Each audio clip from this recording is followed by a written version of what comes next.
Hi guys and gals, Froggy here. This is going to be a video of me changing,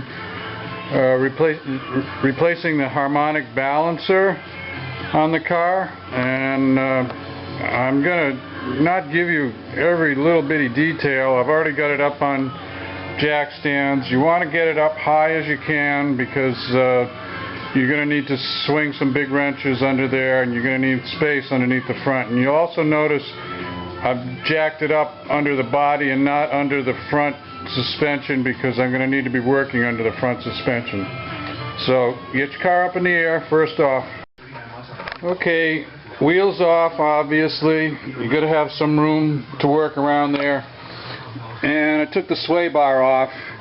The factory service manual says you can do it without taking the sway bar off, but it's not hard to do, and I wanted to have some extra room to work in there if I can. I gotta grab some lunch now. I'm starving, and I think I'm gonna look at the steering rack, the cooler and the steering rack next. I'll be back.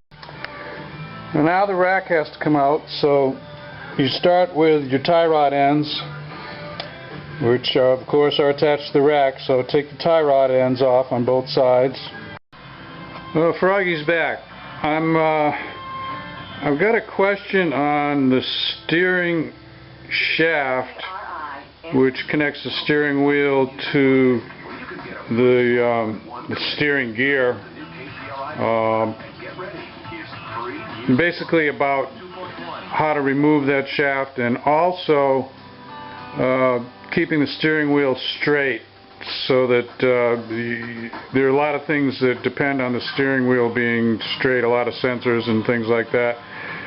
However, what I am going to do, I went online and I'm looking at a few different threads about this, and one of the guys did suggest removing the alternator to make it a lot easier to get at that steering shaft. So that's what Froggy's going to do now. I'm going to remove the alternator. It's like the sway bar. It's a real easy thing to remove. And I learned a long time ago, instead of fighting to get around something, it's easier just to remove it. And I have removed this alternator before.